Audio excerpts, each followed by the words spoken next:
This is the House of Hockey podcast on the Hockey Podcast Network. Hockey is more than a game, it's a lifestyle. It's you, the diehard supportive fans, your favorite players who are on the team you cheer for, and the organization who supports them. The companies that make your gear, bags, and beer league sweaters. The hockey moms and hockey dads, and everything else that makes this House of Hockey your home. Come on in. I'm Breezy. And I'm Rae Rae. And this is our house.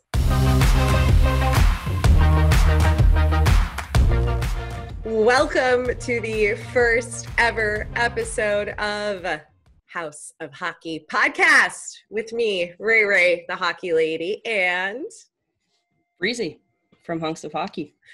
I'm like literally jumping out of my skin. I'm so excited that we're finally doing this, Breezy.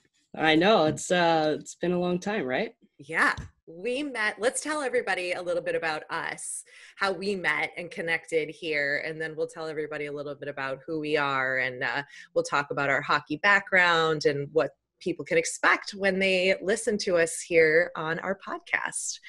So I found you through Hunks Hockey on Instagram, and I found you what's been like over a year. Yeah, I would say, about a year. Yeah, and I messaged you on the account because I was starting my own hockey fan-based videos that I was producing, and I was, doing the searches with the hashtags on Instagram, and I found you, and then we realized we were both in LA. Yeah, and it was we ended up meeting up. When did we meet? We went to a hockey game, didn't we? We did. We went to a Kings game. You had a box. I don't remember who they were playing. They were playing the Preds. That's right. They were playing the Preds. That's what it was. And that's where we met. Yeah. It was the perfect place to meet too. So there's no other place we could have sort of met. No, really, there shouldn't have been. No, we totally connected too. We've stayed in touch throughout the seasons and the years and trying to figure out a way to work together because we're both so like-minded. We love hockey. We love the hockey lifestyle. We love everything about it. We love different teams, but that doesn't mean we can't be friends. Although one of my teams is actually a rival of your team, which is pretty funny. Mm-hmm. Well, kind of both. I mean, the Preds division rival, and then the Kings Stanley Cup finals for a couple of years. That's true. Yeah, I didn't even think about that. It's been a while since the Kings have made it to the playoffs, but it's okay. Okay. Neither have my Blackhawks. I figured it was appropriate to wear my Blackhawks shirt today to just let everybody know that's my team. Yeah. But so now we finally figured out a way to work together, and we're doing a podcast for all of you. Exactly. We're excited. Yeah. So Breezy, I want to know, actually, I don't even think I know the answer to this, but how did you start the Hunks of Hockey account? So I originally was working with my best friend, who's also my neighbor. She's been my neighbor my entire life. She's pretty much my sister. So we wanted to start something that would kind of give to the hockey community, I guess. And we really didn't know what to do. And there was this Instagram called Dilfs of Disneyland. So we were like, I guess we can do something like that, but for hockey. And we're like, but it's kind of weird. Like, how are we going to have people send over like hot guys from hockey games? So I was like, well, why don't we just start posting players until we can kind of, gain momentum. And, we never really gained momentum on the fan submission side. We gained momentum by posting players, and we posted NHL players, OHL, EHL, or whatever it is, and pretty much hockey players all over, and some influencers. And pretty quickly, I think I woke up the very next day and there was like 50 followers. And I was like, what? And then progressively, like, it kept going up and up and up until, like, I think it was like a week after I woke up, and the first thing I did was refresh my feed, and it said I had 150 new followers. And I was like, whoa, what is happening right now? So, I think I just wanted to do something hockey related, since it's my passion and I grew up with it. And Um, I mean, something that turned into kind of like a fun, cheeky little thing actually turned out to be something way bigger than I had ever imagined. And it's pretty surreal, and I still can't fully, comprehend on what it is and what it means to people, but it's cool. Well, I think it's cool because I found it and I was like, this is the best fucking account I've ever seen. These pickup lines are brilliant. And plus, it opened my eyes up to a lot of the other players in the league Yeah. because I was so hyper focused on just my team and Right. seeing all the other hunks available. And do you know what I do now when you post pictures? Huh. I immediately go check their account and see if they're single or not. Just like make a mental note, Yeah, like just that's in funny. case one day if I ever meet them, that one's married, that one's got a girlfriend, that one's single. Yeah. That one's off limits. Yeah. Yeah, and I think that's the cool thing about it too is it kind of opens up your mind to all other teams and all other players. And I think for me, like I feel bad because sometimes I'm like, man, I'm a really terrible fan of like my team. But at the end of the day, it's like I'm posting players from all over, and like it's hard to not be a fan of pretty much every team at this point. Like I like watching players and teams succeed, and although it may be, sacrilegious for me and my roots, I kind of just don't care at this point. It's like, yeah, I like these guys. Like, whatever, it doesn't really matter to me anymore. So Yeah. I would say, I think you would feel this way too, but I'm a hockey fan first, team second. exactly. Exactly. And especially, I mean, you almost have to be like that when you're, communicating with people, the mass majority who are fans from all over. And you too, I mean, you got quite a few projects under your belt that you're doing, and you're speaking to people that are involved in a lot of different teams. So you Mhm. kind of have to be a hockey fan first. So Oh yeah, that's how the hockey lady started. That's my Instagram account. And right. I switched it over because all last year and through this year, I traveled all around the country interviewing hockey fans of different teams because Right.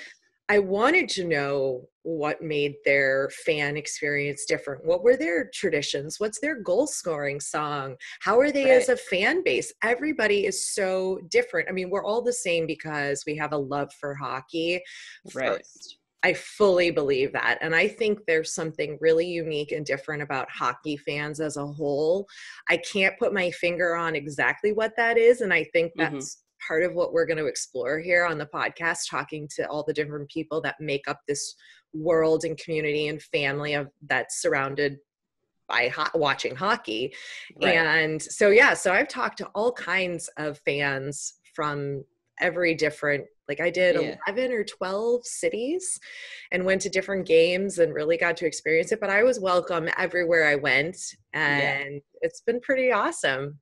Would you say that there was a city that, kind of, obviously don't be biased about Chicago, I won't. but was there a city that like surprised you or that welcomed you more than like another city or anything like that? Actually, yes. So the city that surprised me the most was New York City, Manhattan, Okay. specifically the Rangers fans. When I went to interview them, they couldn't care less, could care less, whatever it is, could care Yeah. less that I was a Blackhawks fan. They're Yeah. like our team's the best. We love our team. We don't care about you. We don't like cool, whatever. You're a hockey fan, great. They really Yeah. didn't mind. But when I went to Detroit, they were like, why are you talking to us? Like, why is there a Blackhawks fan in our bar? And Yeah. like, what's wrong with you? Like, what do you want? That's funny. Wow, So that's it's funny. different. I think so much of it depends on the city, how long the team's been around, and just the Yeah. rivalries and all that. Because I mean, those are all original six, which is why the Rangers Mm-hmm. really surprised me that they weren't so like they didn't really care. I'm like, but we're Right. like rivals for tens of decades and Yeah. care. And So didn't care. So yeah, you're a Hawks fan because yes. you Our grew up? yep, yep. Okay, tell me about that. I will. So when you're born in Chicago, that's your team. That's how that Yeah. works. Okay. And I was born and raised as a Blackhawks fan. I started going to games with my dad when I was like 5. We went to the original Chicago Stadium before the Mm-hmm. United Center was built. Okay. And I have a strong memory of, I was like five or six. So I don't really Yeah. remember the game. Couldn't tell you who we played, but I do remember Yeah. the middle of the winter and we were Mm-hmm. walking back to our car and a snowplow came and just like the snow and like the slush and the mud and the yuck just totally soaked us. And I Oh, bought, geez. yeah, and I bought, I wanted to buy a Hawk shirt and I still have it. Uh-huh. I'll wear it on another episode, but I bought a shirt from like the guy off the street and I still have that shirt today. But the history with the Blackhawks, and I'm sure Blackhawks fans know, and I'll keep this really short, but the team was really, really bad in Mm-hmm. the like 90s, and the owner refused to give television rights to put the home games on TV because Oh. and so the city and most fans didn't support the team at that time because they were horrible, they weren't on television. Mm-hmm. And it wasn't until the old man died and his son took over, and that was like about the time we got Kane and Taze, and Okay. teams sort of changed and they put us back on television and it was exciting to watch. And so the city really rallied around it. So we're not bandwagon fans. We're actually true fans because we didn't believe in spending our hard-earned money on a team that, you know, wasn't good. We didn't agree with the ownership. We didn't agree with the decision to not put them on TV. And Yeah. so when all that happened, I really started to get back into it and I just fell in love with it. But That's cool. now you have three teams that you're a fan I of. yeah, three teams that I'm a pretty diehard fan of. So who did you start with? And then tell me how you got the other two. Yeah, so I grew up obviously here in LA. So I grew up a Kings fan. My brother was a diehard fan. My sister was an even bigger fan. She actually, it's so funny. When when you would go to Kings games back at the Forum and this and that, you would get puck heads, basically, right? So they're like these big, like foam pucks that you wear on your head as a hat. What? That is so S- cool. Oh my God. Do you have a it's picture? I actually have it, but it would take a minute for me to get it out. But I Okay. have it with me. I can pull it out. So my sister, was a puck head, and her friend Jennifer Brown, she had puck heads as well. And my brother strangely looks like he could be Rob Blake's son. They look like identical twins. But yeah, I mean, I grew up a Kings fan. That's just what my family was. And my neighbor, who I started hunks of hockey with, Mhm. her dad's actually from Hamilton, Ontario, so right outside of Toronto. Um, so I mean, he's been basically like my second dad all my life, and I really look up to him. And he's just been like that, like solid person for me to talk hockey with. And obviously, being from Hamilton, just outside Toronto, I loved the city of Toronto, and Toronto was like my other team. Like I had to have an original six team, so Toronto's my other team. So I've been, a huge fan of the two of them pretty much my entire life. And I would say, gosh, I don't even know when. I would say maybe 2010, 2011. I really started getting into the Predators. Nashville is my favorite city in the United States. So naturally, I've been obsessed with Nashville since I was probably like 7 or 8. Like I grew up with country music. I was like, I'm going to be a country singer, which is a good thing I didn't because I can't sing. So yeah, so I just love the Predators. And then my favorite player currently, and he's been my favorite player for 5-6 years now, plays for the Predators as well, which is the good old Roman Yossi, my ultimate hockey hunk. So yeah, those are my three teams. Nice. Yeah. Yeah. And fun fact for everybody listening, we're both actually going to be in Nashville coming up. Not Yep. totally different events, but the same weekend, which Yeah. is, I mean, we were meant to be doing something together, Yeah, obviously. Oh, I would say so. and we failed to say that we're both based in Los Angeles. We're in LA. So Yeah. uh, for people listening, we're both in Los Angeles. That's where we live. Does that Yep. matter? Do we care? Anyway. Who knows? Do you have what's your favorite like game tradition or superstition from any and all of the teams that you support? Oh gosh. It's hard to say really. I think that there's so many traditions and superstitions that go around.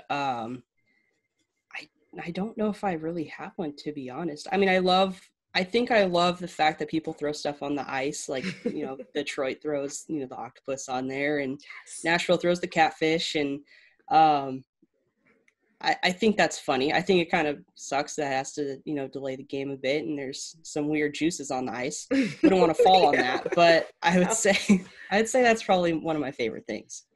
Yeah, What about you? well, I'm going to be biased as hell because our national anthem, the Chicago Blackhawks national anthem, is hands down the best in the freaking league because we cheer over the guy who sings it. Like we cheer the Okay. whole time. And I know Yeah. I'm sure some people are like, that's disrespectful to cheer over the anthem, but it's not. It's like we're in it with him. And he does this thing when he says the flag was still there or whatever the words are. I'm not, Uh-huh. I'd have to sing the whole song in my head How right now. American of you. I'm just Yes, kidding. I'm very American. That's But funny. and he goes there, and then like the whole audience, like, we Does it all too? point to it as well and cheer. It's loud, and no, I don't think anybody else in the league does that. So No. special That's to cool. the Hawks Well, the fans. Stars, I know the Stars yell Stars during the Mm-hmm. anthem, which is cool. And I think the Knights are doing something now Yep. too. Yeah, the So Knights do like whatever in the part of the song they say night, say they night. say night. Yeah, that's funny. Yeah, we're really great Americans, aren't we? Yeah, yeah. That's Yeah, well, okay. yeah, that's cool. So we have a couple questions that we had mocked up that we wanted Yeah. to ask each other, because although we do know each other pretty well, I would say that there's still things that we're trying to get to know Yeah. about each other. So where should we take this off? You pick one. You pick one. Ask me, Okay. and then I'll ask you the flip of it. Okay, so if you weren't a Blackhawks fan, or even if you are a Blackhawks fan and you had to choose another team, who would you choose, and why would you choose them to cheer for? I would choose the Vegas Golden Knights. I Okay. I spend a lot of time in Las Hmm. Vegas for work, Yeah. and I was actually so I was in Vegas a week after the October 1 shooting happened there, which Hmm. was Yeah. like a week before the hockey season, the inaugural hockey season was supposed to start there. Right. And I don't know, I think I just feel really connected to that team and that city, and being that it's like a firstborn and it's one of the newer teams, and the Hmm. fans there, because I've gone and interviewed the fans and Yeah. talked to them. They are some of the most diehard fans. They love it. They go to the practices. They know all the players. They know everybody's injuries. They are so engrossed in it, and they just have Jeez. such a love for it that I think Yeah. it's a really fun team to be a part of. It's a really fun community. Yeah. So I think that's probably, and plus like location wise, we're pretty close to Vegas, and That's true. Yeah. I, we can get to more of those games. But do you have Yeah. any other teams you want to add to your list of three? um, I feel like I'm gonna have an ongoing list, to be honest. No, I would say there's something about the Rangers jersey that I love. Like if I was Mm-hmm. going to get another jersey, like I have a closet full of jerseys right now from all different teams. I try to collect a jersey for every arena that I go to as kind of like my keepsake. Um, so MSG is definitely on my next bucket Mm-hmm. list to go to, but I can't wait to get, one of their jerseys. Something about it. I think their fans are diehards, and like you had just said, you went and interviewed some fans there, and I would say um, they're passionate, and MSG is so iconic, and the Rangers, I think themselves, they're having a little bit of a sluggish time, but um, yeah, I think I would say the Rangers. Yeah. So, Good choice. That's a good choice. I thanks. like it. Thanks. Okay, who's your guilty pleasure hockey hunk. I want to hear yours. Well, you said Roman Yossi, but is there anybody else? Well, Roman's not a guilty pleasure. Let's set that straight. He is. Okay, straight up pleasure. I might be I might be his number one fan. No, just kidding. Not his number one fan, but he is staring at me on my wall right now. So, oh my gosh. Gosh, guilty pleasure. I feel like, I don't know. Okay, I'm gonna say this, and I don't know why, but I love Logan Couture. Okay. I don't know why. I would say he's probably my guilty pleasure. And I don't know why he is. I don't know why I like him so much, but I do. And that's it. How about you? I like Jamie Benn, but I think like my version of Roman, like for you, would maybe be. Can it be a retired player? Of course, I know. Okay. I think I know who you're gonna say. Who? Should I guess it? Yeah, guess. Are you a Patrick Sharp fan? Yes! Got it. Right on the money. Oh my God. He is so good looking and easy on the eyes. He's pretty dreamy. Ooh, yeah. Sharpie. Like, ooh, just that name when they like say it, and seeing him on NBC Sports like every other night. Yeah. Especially with that fresh cut. Oh, yeah, that flow. Good with that. Oh, mm-hmm. He's got some nice salad and yeah. But yeah, Sharpie is definitely like, oh man, this is like good looking motherfucker, you know, like just good looking guy. But I also, it's his eyes. I like Matt Barzal too. Oh, he's good. Yeah. You know, I actually just got a submission of Barzy shirtless, and you should see those abs. That dude is ripped. Okay. Can you send that to me? Will you send that to me? You know, should I send it to you, or should you just wait until it's posted on Hunks? All right, I'll wait till it's posted on Hunks, and then I'm going to send it over to Shutterfly and have the photo blown up so I can have a poster on my wall. Hang it on your wall. There you go. No, I mean, come on. Like, it is fun to talk about how good looking. But, like, hockey guys are really good looking, and they have really amazing bodies. Yeah, they are. But I think the best part about them is that they are so humble and down to earth.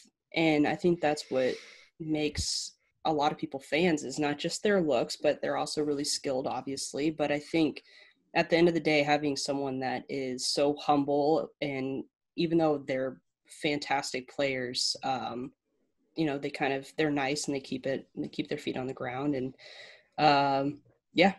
And I think the fans are that way too. And I think we really connect to, I think that's one of the things that contributes to that love of hockey is the players just are so not regular, but humble, like you said, and normal. very real. And they're so willing to trade pucks for Girl Scout cookies and interact with the fans or take selfies through the glass. Exactly. And I think they get it, and my thoughts are the players just love hockey. They love to play. They just, all they want to do is play hockey. They love it. They love their life, and they love everything about what they get to do and spending time with the boys. And, you know, I think the fans connect to that. I think a lot of the hockey fans are humble, and we work hard, and we love our team, and we love this sport, and we don't want anybody to mess with it. Exactly. I feel that. Like, don't ever change. Like, don't change hockey. Don't change. That's funny. I don't want it to go away. But yeah, I know. I think that's something we have to get some of the players on the podcast and talk to them about. How do they describe that feeling that separates hockey from everything else? Yeah. Who would you ideally, you know, would want to interview if you had the chance, whether it was a player, a wife, a kid, anything? Oh my gosh. That's such a tough question. It is, right? I think I would want to talk to, I've listened to Jeremy Roenick before, and he's hysterical. He's been on a couple other podcasts and has some legendary stories. He's a big prankster and a big jokester. Right. And I would think I think that would just be so fun to crack up laughing listening to him. That would be pretty funny. I don't know what wives wise. I mean, any of them, all of them. I want to talk to everybody because I want to Yeah. hear all of their perspectives and their stories of what their life is like, because everybody's different. Yeah, they're all hockey players, but they all have different personalities and different lives. And, you know, we know Sidney Crosby doesn't really do a lot of interviews. He's very private. He keeps his private life, you know, to himself, which you've got to respect. But then there's other people who just love to talk and are more outgoing. What about you? Who would you want to talk to? You know, I would say I would love to talk to Paige Clifford, Kyle Clifford's wife. She is so cool. She's just so down to earth, so nice. She has 3 boys that are really into hockey, and they're young too. And, you know, they've been a staple in LA for, 10 plus years. And, they just got traded to Toronto, and they're kind of picking up their life and moving over there. And she's pretty much doing it on her own right now with Cliffy. Well, not now because obviously the delay in the season, but I mean, Cliffy was gone. I mean, he came over to Toronto and he basically went straight on a road trip. And I feel like she would be really cool to interview, just having to be almost a single mom with 3 boys while her husband is going, and he's been in the league for so long. But player wise, that's a tough one. I feel like it would be interesting to interview Tyler Seguin, just because I feel like he's talked about so much and there's so much hype around him based off of his looks, but I think there's like something deeper to him. He's obviously a dog lover and really close with his 2 sisters and his mom, and I feel like it'd be really cool to talk to him about something other than his abs. You know what I mean? His abs. His abs or rubber duckies. So right. And his tattoos. Yeah. All that. Yeah. Oh, I thought of somebody while you were answering who else I would want to interview. A wife, Carly Zucker, Jason's wife. They were in Minnesota for a long time, and he's now in Pittsburgh, right? Yeah, Pittsburgh Penguins. And I always, Philly and Pittsburgh, sometimes the names just get garbled in my head, but so she's hilarious. She is. And she's also they've got 3 kids, and now they're moving and all of this, but I actually had a chance. I went to the NHL awards last year in Vegas, and I was on the red carpet doing interviews, and Jason was there with Carly, and Jason obviously came over to do an interview, and we were talking about his charity work and all this stuff, and I was trying to get some fun stories out of him. And Carly is standing like right behind him, and she is like, tell a funny story. She's trying to get something funny out of you. And he's like, shut up. And so she's funny. like, I'm getting a new hotel room. Like that, like funny banter that like the husband and wives have. And it was hilarious. She is a hoot. And there's my Chicago. She's a hoot, you know. Gotta get her on the podcast. She does a lot of television and radio and stuff, and she's really busy. But Carly, if you're listening, we'd love to have you and hear all about your life. Yeah, for sure.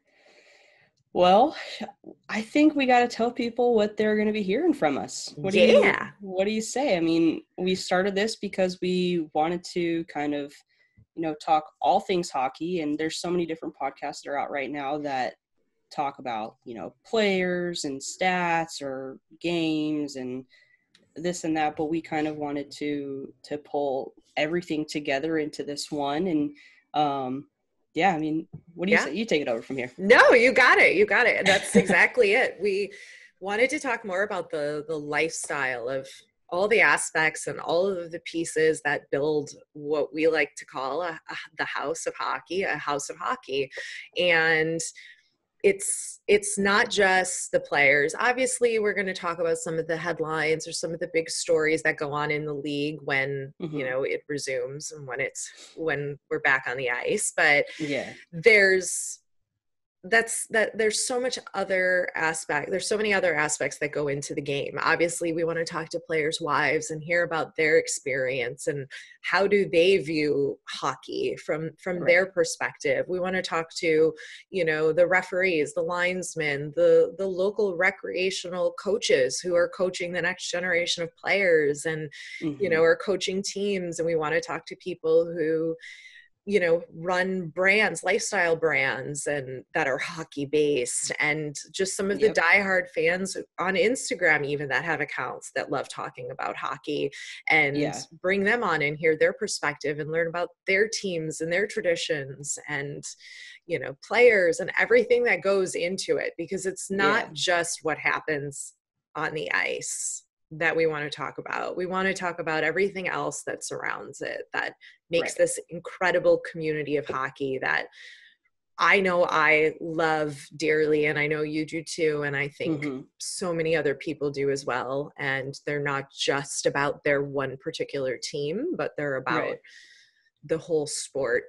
And did I leave anything out? Is there anything else? I don't think so. I don't think so. I think you pretty much covered it. So I think in general, that's probably how we came up with our name. It's the House of Hockey podcast, and that's what you're going to get. You're going to get how the sport of hockey was pretty much built and what its foundation is today. Exactly. Do we want to do a fun fact? Do we want to share a fun fact for people before we get into our guest segment for today? Sure. You start. Or you ask me what I should do. I will. I like the karaoke song. Do you what's your go-to karaoke song, and do you karaoke? I don't karaoke. I will sing to myself in the car and at home when no one's home. But I gotta say, one song that'll get me every time, especially if I have a couple brews in me, is probably John Denver's "Take Me Home, Country Roads." Every time. Oh yeah, that one hits the heartstrings pretty good. I just feel like you got to go. In Nashville, we're definitely gonna hear that song, and I'm gonna look at you across the bar and be like, "This is it. This is the song." And if you don't, take it home, I don't know if we can continue. I know the words to that one. That's good. Yep. Perfect. What about yours? I don't typically do karaoke. I am not a singer. I'm a talker. I talk for a living as a host and a video producer. But every once in a while, I can be convinced to get up and do karaoke. And I always go for Shania Twain's "Man, I Feel Like a Woman." Yeah, that's a good one too. Yeah, because I can that gets everybody going. Yeah, and I can, everyone knows the words, and I can sort of talk my way through it. I don't have to sing per se. Not right. I mean, she's singing on the song, and she's got great vocals, but I can sort of sing it. Yeah, that works. Yeah, the last time I did karaoke, where was I? I was in Boston with a coworker. We went out. I had some beverages. I was singing one of Lady Gaga's songs at the top of my lungs with her horribly. Okay. And then we went upstairs there was a dance floor upstairs, and I decided I was going to do dance pirouettes, and I took my shoes off so I could spin better on the dance floor. That doesn't sound sanitary. Well, not sanitary, but also really fucking dumb, because I was wasted, and I went to turn, and I completely ate it and hit the floor. I landed on my tailbone. I couldn't walk. I was in so much pain. It was like, okay, Rachel, we're going to have to retire from this for a little while. You just got to simmer down a little bit. Yeah. So now I try to, not drink at all, because so many other things like that happen. Crazy shit goes down, man. I gotta keep that on lock. Yeah. That's funny. All right. Well, I think we should toss it on over to our guest for this episode. All right. So we're super excited to have our first guest ever. He is the co-founder of Pacific Rink, and we're in there out right now. Beer League legend, Mr. Jukes himself, and our really good friend, Jason Withee. Wow, what an intro. Thanks for having me here, guys. Beer League legend. Haven't heard that ever. What's this Mr. Jukes thing? What's that all about?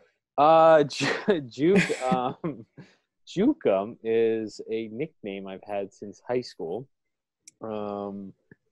Ironically, I was trying to think. I think it comes from just back in the day playing sports, and it was probably a self-proclaimed nickname. Like I like heard that word, and I thought it was such a funny name, so I started using it as a noun, as an adjective.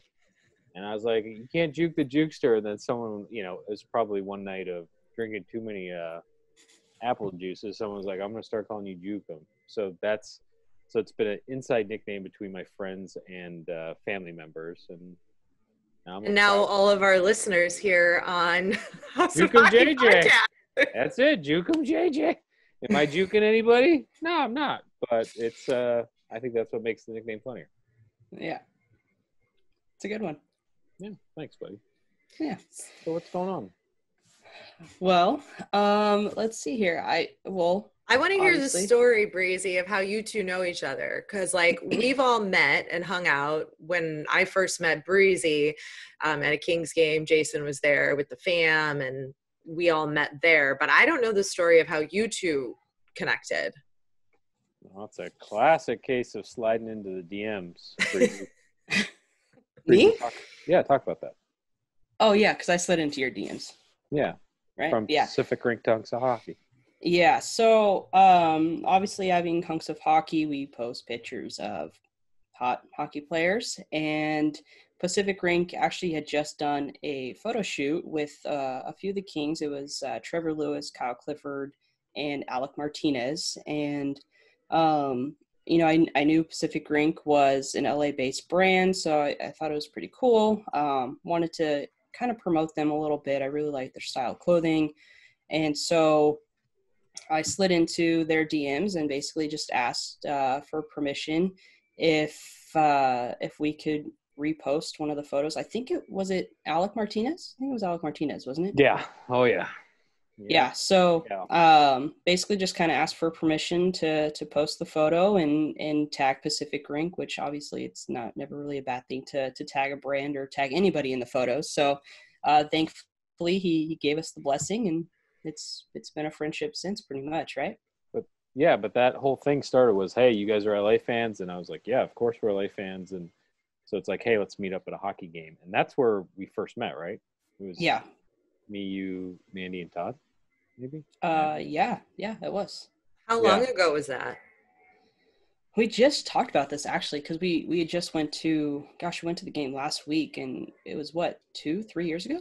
So that photo shoot was in the fall of 2016, and then, I don't know, somewhere around, it was probably in that 2016-2017 season. So yeah, that's when we met, and I was like, it was ironic because Hunks of Hockey was very interesting to me, because obviously it was funny as hell. The content was premium, but I thought, oh my God, if we're going to try to launch a women's line, like what better channel than would be Hunks of Hockey? Because God, at the time you were 70,000 people deep, and I was like, well, the demo's got to be pretty highly on the female side. So it ended up working out perfect, because that's what I like their style, because I like the funny part of it, but I also liked the idea that they had a captive audience with the female audience. Yeah. Yeah, that's how it started. Yeah. So Jason, before we get into the full questions, just tell people what's Pacific Rink, explain the brand a little bit for those who don't know what it is. Obviously, everybody knows what it is, but just in case somebody listening is like, wait, what's Pacific Rink? They totally skipped over that part. So Pacific Rink was an idea I had back in like 2014. It started with the idea to make an awesome hockey bag, because I had ripped through a bunch of crappy hockey bags. So I'd gone through 4 in about 2 years. And as a beer league player, I was only playing like maybe twice a week. So I was like, it shouldn't be ripping.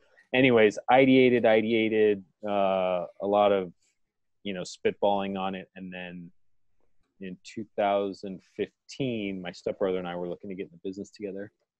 And I said, look, this is kind of a random idea. It's kind of niche, but I've got this idea for a bag, and his kids play travel hockey, so he's at the rink every day. And so he's like, screw it. Let's go for it. Let's just, what's it going to hurt? We'll spend a couple grand on a prototype. So I was like, okay, so you mean actually like walk the walk? All right, let's do it. So anyways, Pacific Rink,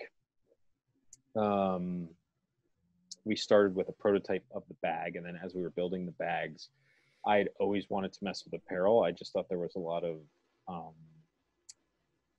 I thought there was an open market in especially the hockey lifestyle world, because a lot of it was just kind of cliche hockey stuff and, which is cool if it has its thing. But I thought, all right, well, if we could take kind of like the cool surf style from SoCal and use that with a love for hockey, that would be fun, even knowing how hard apparel is. So we did that. We started building that out while we were waiting for the bags. So what a Pacific Rink became was like a premium bag and apparel company for hockey players and lovers. But yeah, I mean, it just really snowballed from a simple idea that I had to that. And it was cool because I like to ideate on stuff. And the fact that, if it wasn't for my stepbrother who was like, let's just do it, it probably would have never happened. So yeah, in 2016, we launched a Kickstarter because after we built the bag, it was very expensive on comparatively speaking, just to build the actual bag, because it was like, all right, we wanted something with quality. We wanted something with cool design functions. And then I had a very specific design in mind to keep it more like looking like a traditional bag on the outside. But we were like, oh my God, this bag is going to be much more expensive than your typical $60 to $99 hockey bag. So to kind of test the marketplace, we did a Kickstarter in July of 2016. And that's when we found out that we actually had a business idea. Like we had a business.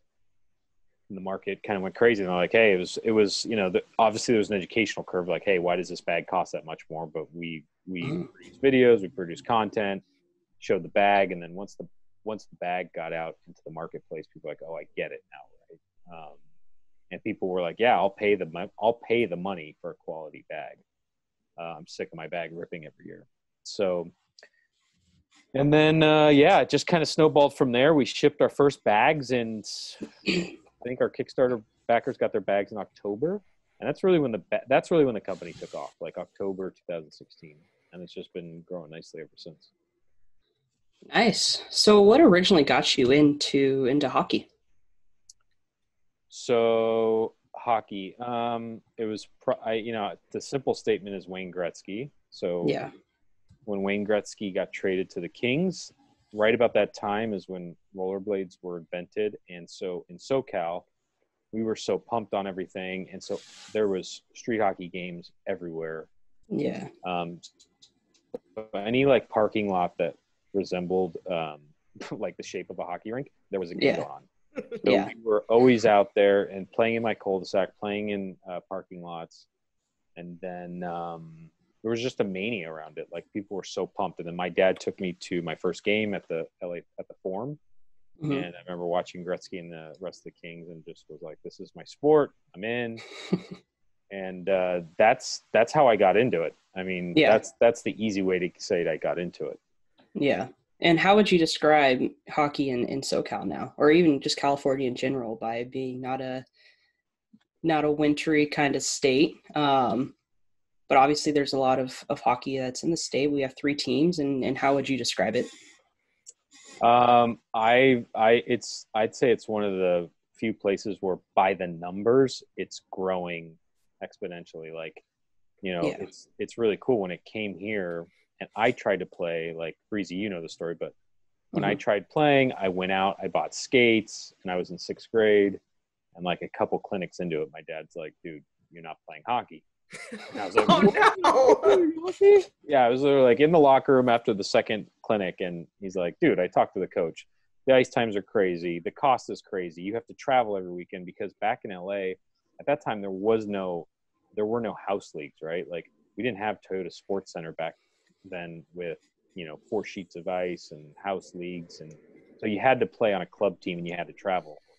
And so I was out of my element. Both my parents were working parents, and I totally get it, right? Like I understand it was such a big commitment, and I was already 12, so I was behind the 8 ball. Till now, like my 7-year-old is in a totally reasonably priced in-house league with no pressure at another local rink, right? And so that's what's cool. But we, at the same token, like, so it's growing here, but in LA specifically, we just need more ice. We need more sheets of ice because there's like high demand, but Yeah. no supply. So Yeah. We're not like Canada, so it's like not all winter long you can just go outside and play for free and hop on a pond. I mean, you've gone up too, Jason, right? Like you guys have done some like outdoor rink stuff in what, like Tahoe and stuff, where you've taken some friends up and gone out and played, right? yeah, so we've what's kind of crazy is how I got back into hockey was in 2008. I went to go watch my brother-in-law and his college hockey buddies play at the U.S. Pond Hockey Championship in Minnesota. So I fly out there and I like walk onto this pond with all these rinks, and I'm like, oh my god, I'm playing hockey again. Like, because at the time I was working, I was making money. I was like, I can pay for my own stuff. So I went into General Sports in Edina that day, and I bought a pair of skates. Came home the next weekend, started skating, got into a beer league like within a month. And that was 2008. So that's when I really started playing, and then just like absolutely fell in love with the sport. And the next year I went back to that pond hockey tournament with a group of guys from California. I proposed to my wife there. So pond hockey is just, that's like a whole nother world. It's like, it's so amazing that all those kids have access to that. Like, you should have seen me the first time I'm in Minnesota. I go to this rink run by the city. It's like this beautiful rink with boards outdoors, right? With like a warming hut. And I'm like getting laced up in the warming hut. And there's this kid working the warming hut. And so I'm like, I look so tentative, and everyone's like, what's the matter? I'm like, so like, this is just free? Like, I don't have to pay anything. I got Zamboni ice out there. I got this kid working in the warming hut. Like, this would cost $600 an hour in LA. Like, no, it's free. Now, obviously, the state pays for it, right? So it's state subsidized, but it's like, that's everywhere in Minnesota. Like, every town has a bunch of outdoor rinks that are maintained by the city, and then Canada, the same thing. But it's like, yeah. And I guess, long story short, to your point, yes, so that inspired our pond pack, and our pond pack became a big seller. To have a pond hockey backpack, and because we have the pond hockey backpack, we get to go shoot badass content. So we've gone up in the hills of the Sierra Nevada in California, up by Mammoth. We've gone to Toronto, we've gone to Minnesota. So that's like every year we're trying to figure out the next coolest place to go shoot pond hockey. That's really Nice. cool that you proposed to your wife at the tournament. How did you guys meet? Was she there in Minnesota watching? No, she is from Minnesota, but we met in college out here. And then, yeah, it was really random. She met a guy from California who was a Vikings fan, North Stars fan, and like a Minnesota fan, where most times she was getting made fun of for accent and stuff. But I was so pumped. And then, so yeah, the thing happened. I was like, because it just happened to be like, that was the time I was going to propose. And so I got together with the coordinators of the tournament. And then, yeah, I had a couple of her friends come in, her parents.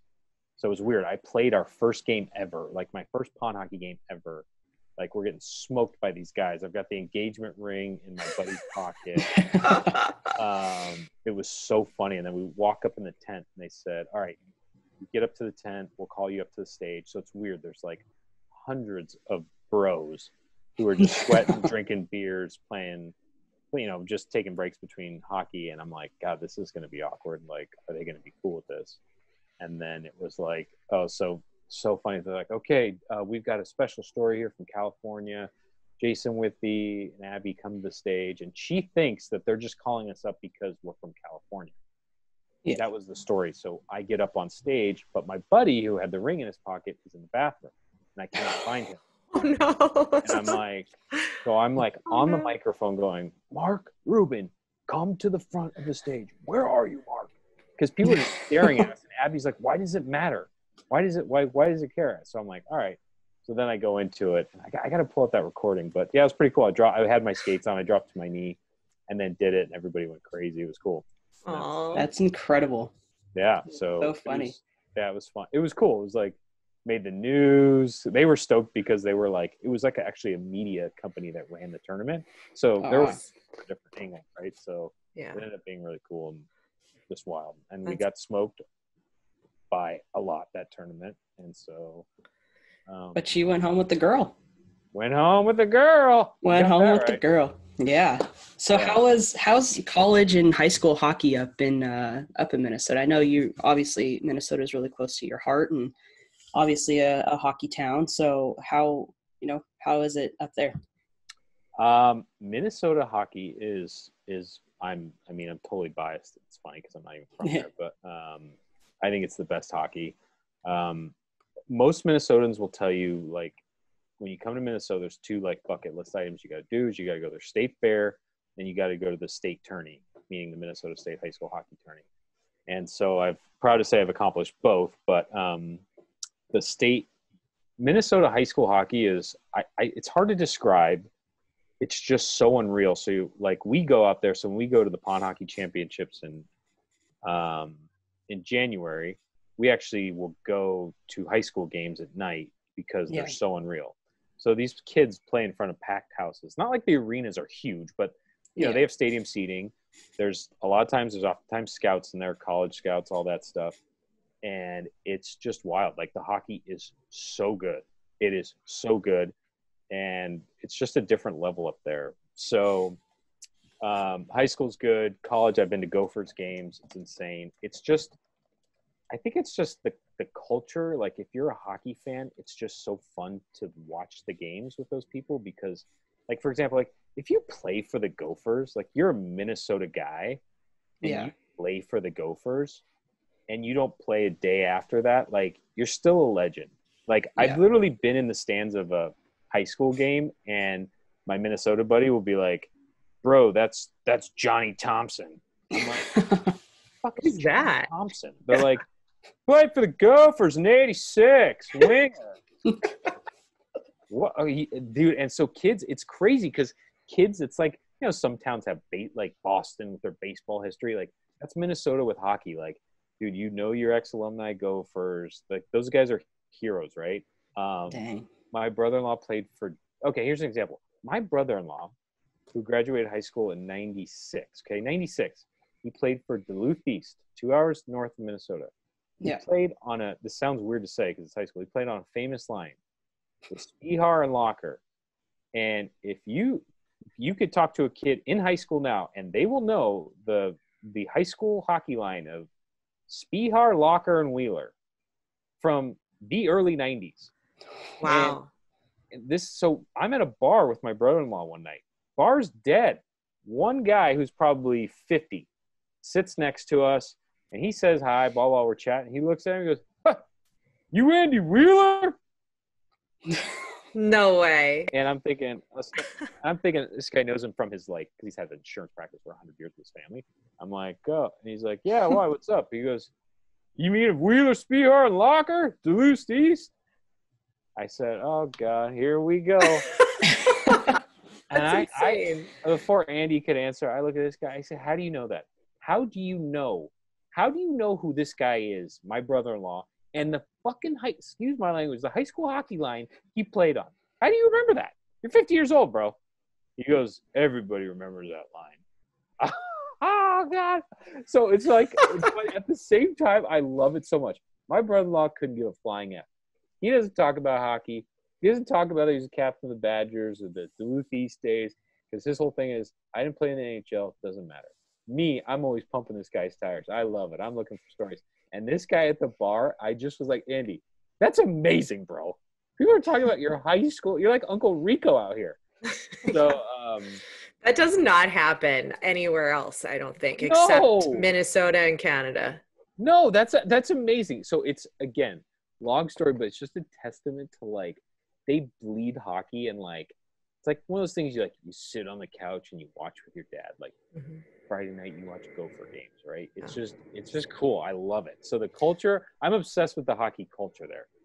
Well, you were doing a really good job explaining the hockey culture in Minnesota. And this is something that I'm always so curious about. And I know Breezy is too, but, like, how do you describe just the hockey lifestyle? Because I think there's something really different about hockey fans and hockey players in this community of people than compared to other professional sports and other sports. So in your opinion, how would you describe that culture, our culture of hockey? Our hockey? it's interesting. I think it's kind of like, hockey is such a fascinating sport because it's made up of a unique crew. There's so much camaraderie. It's the whole we, not I. Mm-hmm. And I don't know. I think it just bleeds into the fandom, but it's I don't know. I mean, it's just a very special sport. Like, I want my son to play in it to experience that. Not that I need him to be an NHL player, which I wouldn't mind, but I just want him to experience that. Like, it's better than what I experienced in soccer. Like, it's just different, right? And hockey culture, hockey lifestyle. I'm not sure if I'm answering this question right. But it's like I can't put my finger on it either, so that's why I'm asking. Like, is it because there's this underlying passion that we all have that, I mean, there's passion in all the other sports and in baseball and stuff, but there's just something particular that I found with hockey and hockey fans. And Breezy and I were talking about it a little bit. It's sort of this like humbleness amongst the players. And then I think the fans really connect to that, and hockey fans in particular. And I would say maybe like in the NFL today and the NBA today, they're getting paid so much more money and they're more of like an there's like an idolization. That's not a word. It works. Yeah, but you know what I mean? Like there's more of a, like, they're on a pedestal, but something in hockey is like, we feel like they're just like us. Yes. Cause they're more, go ahead, Breeze. I feel like too, it's like a family sport. Like everybody in the family gets into it. You have to, right? Yeah. I mean, sorry, go ahead. No, I was going to say that's the interesting thing about hockey. It's a catch-22. We love our players, and because we feel like we can connect to them more because they're such humble. Like they're like blue collar workers. Mm-hmm. It doesn't matter if you're making 10 million or you're making the league minimum. These guys give their life to it. They're hard workers. They're humble. Guy could score 10 goals, win the game, the championship. This guy would deflect all of the was in the right place at the right time 10 times, right? Like, it had nothing to do. So we love that. It's like everybody's a good guy. I was talking, I don't know who I was talking to this about, but it was like the flip side of that. The problem is that because we don't have like those crazy personalities that the NFL or NBA might have, or even sometimes baseball, like that's the drama that brings fans, right? Like the social media on hockey players is like unexistent, right? Mm-hmm. Like once in a blue moon they'll post. And while I personally, a part of me like personally likes that because I don't like the arrogant guys in other sports. Like that's why I quit. Like, I used to be a diehard Lakers fan. I stopped watching the Kobe Shaq breakup because that was an era of just like Allen Iverson, Paul Pierce, all these guys. I was like, I can't. It's just different, right? I didn't like it. Yeah, it is different. I agree. That's why I've like taken such a liking to hockey and the players. But yeah, you're right. On the flip side, there's nothing. Like, we don't get a lot from them. We don't have the clickbait, right? We don't have that like marketing clickbait from these guys. And like, oh my God, if one guy says something off color on Twitter, it's like, oh my God, did you hear what he said? I mean, I think he disrespected the NHL right there. So, but I think we get that in person with the players. Like, I think they're so engaged with the fans in IRL, in real life, and they have more of that, like at the games and after games and at practices. Okay, so maybe they're not on social media and like letting us into their world, even though that's all, really curated anyway with other professional athletes. But I think they're more about that in-person connection. They're playing, rock, paper, scissors with fans and like, taking pictures, and they'll stop and talk to like that kid, with the Canadians goalie last year.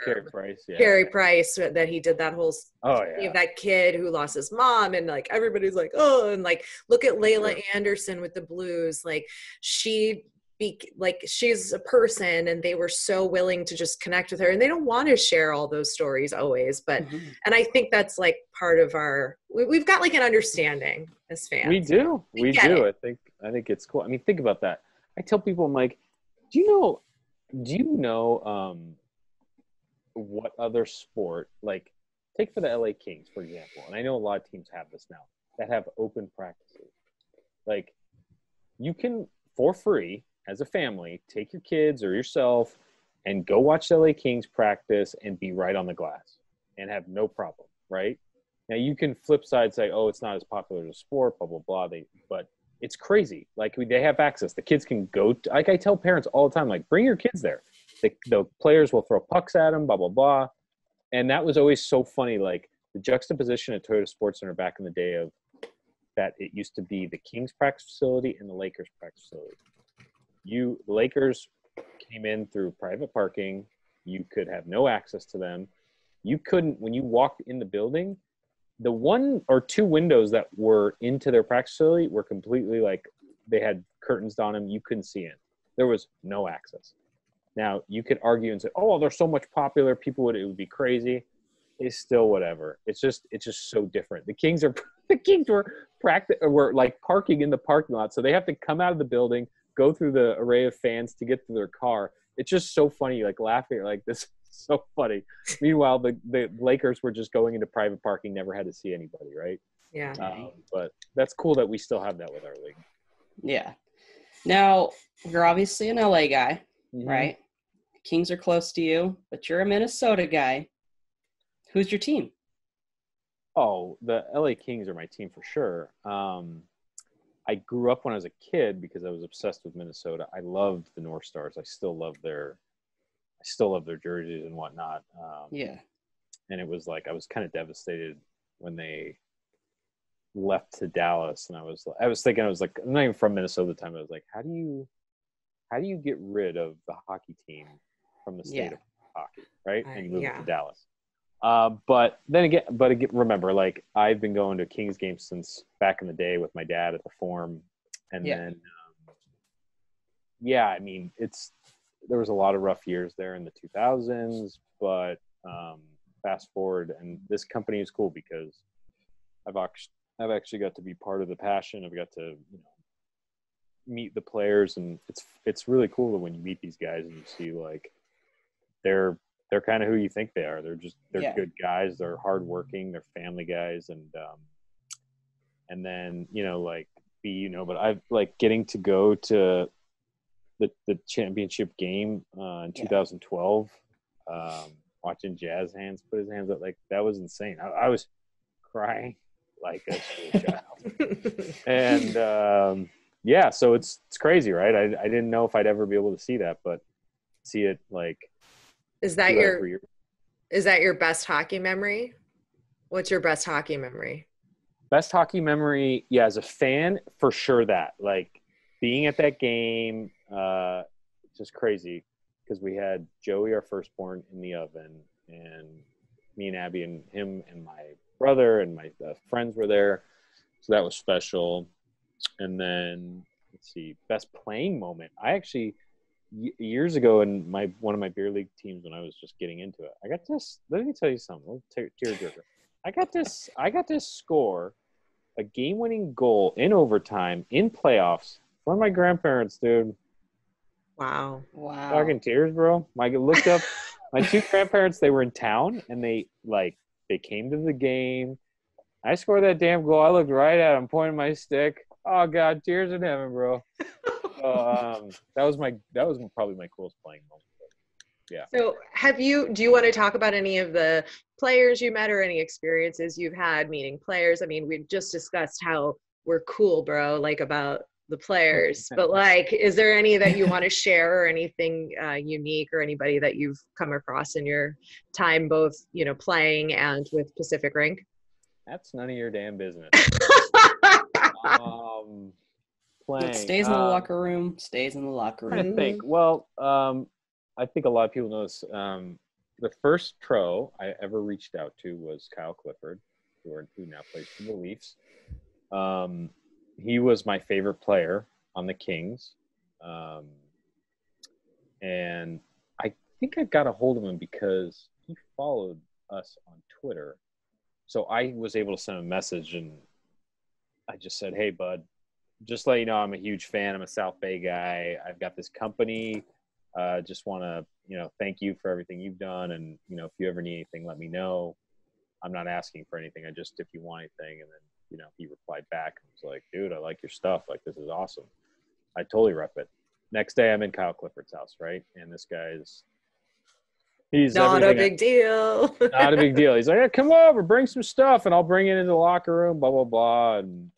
And the story goes where it was like, so, him and his wife Paige are freaking unreal. They have 3 awesome boys. And so we're just chit chatting. And then he's like, yeah, you want to get a picture? I was like, no. I was like, I'm not asking for anything, bro. Like I'm just giving you free stuff always. Like, no, let's get the gear on. Let's take a pic. So this guy puts all the Pacific Rink gear on. Let's take a picture in front of the jersey. So it's like his Stanley Cup jersey framed. So we're taking pictures, and then the story goes, he's like, all right, give me your number. I'll shoot you a text tomorrow, let you know how it goes after I drop in the locker room. Blah, blah, blah.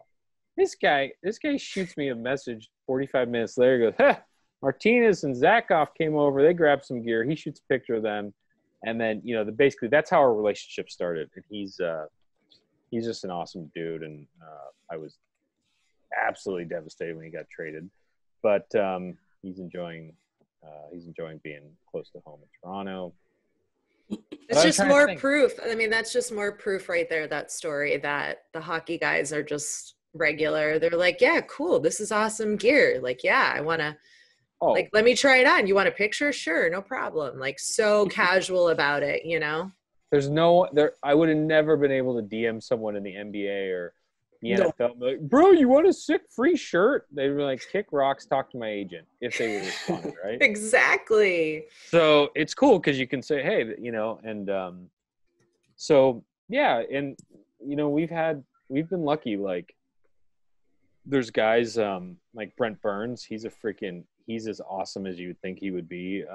He's just a guy that, like, you meet Brent Burns, like, I want to have beers with this guy. Mm-hmm. He's funny. He's awesome. He's a family man. He loves San Jose. So he's like, if you're a fan of San Jose or you're a fan of Brent Burns, like, know that he is the deal. Like, he's amazing. And he was so cool. And then on the fly, we kind of came up with the idea of doing, because he's big into military and hunting. So we did our camo backpack was inspired by him. Trying to think of other cool, like, I'm trying to think of other cool stories. I mean, we've met a lot of guys, and honestly, like, I can honestly say I haven't met a player that was rude or off-putting or like they've all been really cool. But it's different to market with these guys. You can't, these guys aren't big on social media, right? So just knowing that, like, as part of a marketing thing to deal with pro players, you can't expect much, right?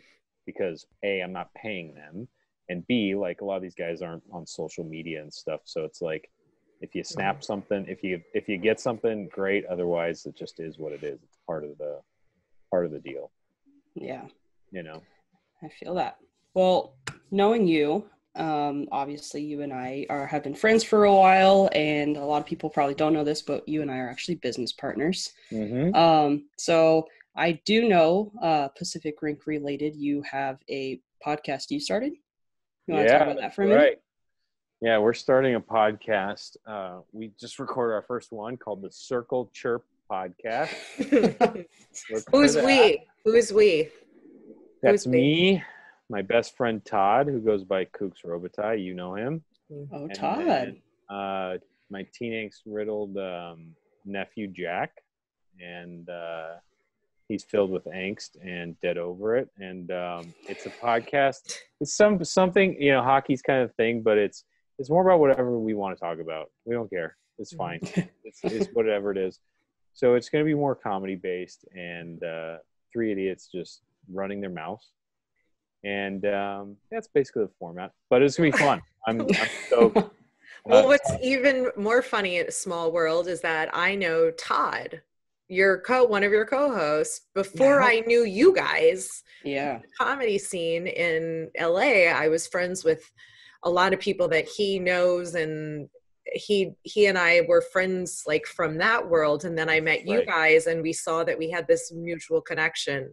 I mean, that's right, because you knew Todd when we first met. You're like, I know your buddy Todd. Mm-hmm. Okay, that's where you met him in the comedy. Yeah, in the comedy world. I'm not a stand-up, but friends of mine at the time and somebody I was seeing at the time, I was always at these comedy shows, and Todd was around a lot, and we called him. Yeah. We have a great picture. You'll have to have us on your podcast. We will. And then we could post a picture of me and Todd in matching like seasonal winter sweaters. So we've got, that's actually a good note, because all right, so we'll add you to the list. We've literally been our podcast an absolute train wreck. I mean, it's literally Todd and I ripping into each other. Jack couldn't care less, and he's providing the teen angst, so brilliant. It's funny. So yeah, you guys are way more smooth than we are, but we're gonna have to edit a little bit. Okay, but well, we're gonna wrap this up. So earlier, Breezy and I were asking each other what our karaoke songs would be if we sang karaoke. So Jason, tell us, do you karaoke, and what's your go-to song? Karaoke. Let me tell you my opinion on karaoke. Hey, good singers, don't go to karaoke. Nobody cares. Nobody. Record producers aren't there waiting for you. So that's just my first take on it. I do like the karaoke. My go-to song is Dead Man's Party by Oingo Boingo. Can we get a little sample from you? Absolutely not, but thank you for asking. Just put it on iTunes. Absolutely not. No, but that's Oingo Boingo is our go-to group song. And it gets the party going. It's provocative. Most of the people don't have any idea what song it is. Do you know what song that is? No, that's why I asked you to sing it. Yeah. Both of you? Breezy? No. Oingo Boingo? 80s? No. Danny Elfman? Bro, I was born in the 90s. Don't care. You need to know that song. Don't know it. Do yourself a favor. Go watch Back to School with Rodney Dangerfield. Oingo Boingo plays in the frat party. It's amazing. Okay. Dead Man's Party. All right. Weird Science? Do you know Weird Science? No. You guys are kidding me. You've never seen the movie Weird Science? I've heard of it. I don't know if I've seen it. Hi, I'm Earth. Have we met? Are you guys out of your skull? You need to go back and watch. I was born in the mid 80s, so I don't know. That's fine. I was in 81. Don't know it. My God, you're off the podcast. Well, if we watch the movie and know the song, are we allowed back on the podcast? Yeah, I'm just annoyed. And don't say like the only reason we can come on is if we sing the song with you, because that's not going to happen. No, you won't sing it with me. You'll sing it by yourself. All right, fine. I'll take care of it. I'll sing it. I'll make a fool of myself. It's fine. It's fine. Oh, hey, hockey lady, what's your deal? Like, what team is yours? Can't see my Blackhawks. I saw the Blackhawks, but that's I my can't. Team. That is your team. Yeah, I'm from Chicago, so that's my team. How did you get into hockey? I got into hockey because my dad, we went to games when I was a little kid. I went to the Chicago Stadium. Chicago's a big pro sports town. There's not a lot of pro sports town. Big pros, not college, like no university stuff. So when you're from there, you cheer for all the teams. And but I was telling Breezy earlier on this episode that like with the history of the Blackhawks in the 90s, they weren't on television. The owner didn't give broadcast rights, so home games were not televised, and the team was horrible. And and the fans were like maybe 3,000 people would go to the games.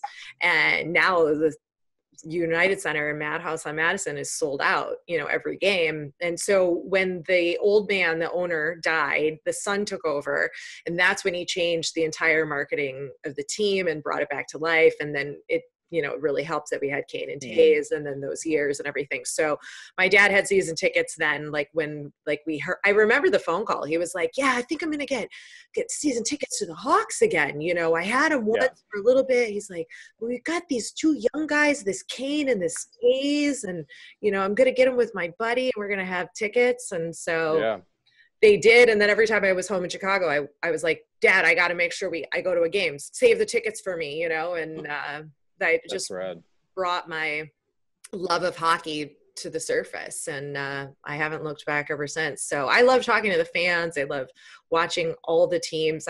Hockey for me and Breezy, like the sport itself is our first love, and then the teams follow. Is that the same for you? The what? Like, do you love hockey first over your team, over the Kings, or do you love the Kings above the sport of hockey? That's a tough question. It's been so ingrained. I mean, it's hard because, yeah, when you love the sport of hockey, you can appreciate other people, other teams, and stuff like that. And then you always have your allegiance to the Kings, which was tested very strongly in the last couple of months. Yeah. But yeah, I mean, I love hockey, so I think Breezy watches 4 games a night, and I'm probably watching a couple of games a night, and just totally dorked out on it. Now I'm absolutely devastated. I have no idea what to do with this coronavirus, and that we're shut down. It's weird. I don't either. There's nothing. There's nothing to do. There's nothing. It's so weird. Yeah. I would have even. I mean, I know it's just probably, you got to be safe, but like the Sharks were, they came out a week ago and said, hey, we're going to just play in front of an empty audience. But at least we could have watched it. Right. It was still on television. We can watch it. But I mean, I think it's going to pass. I have a feeling it's not going to be too long. And I think they'll resume the season. At least hopefully we'll get some playoffs in. Okay. That's the question. Do you believe it'll be back for playoffs? Yeah, I do. Well, I hope so, because I'm going to Nashville and I want to catch that last game of the season. So me too. I'm going. We're both going at the same time. I know. I was supposed to text Colby and ask him if I can get tickets through his guy, and I was like, well, it's kind of pointless to ask right now. So hopefully they come back by the 4th, April 4th, and I can get tickets and go to that last game and enjoy it again. Same. I know. Yeah. I'm going to be there too. I'm going on a couple days earlier, and they're playing there's supposed to be a Wednesday night home game. I'm like, come on. I want to go. I haven't been. Yeah. I haven't been to a Preds game, and I've heard obviously from Breezy all the amazing things about that experience. So we'll see. Yeah. And Jay's never been in Nashville. No, I have not been in Nashville, but I know Go Hard Breezy really wants me to go. I do want to go. But apparently for the next 3 weeks, I will be locked. They just canceled all the schools, so we're going to be locked in. For how long did they cancel schools for? Right 1st. Now, yeah, like one kid's school is till the 26th. The other one's till April 4th or something. Oh, my gosh. That's crazy. Well, we'll just have to keep doing more podcasts to entertain ourselves. I know all the podcast people are going to be cranking out like 5 a week. Yes.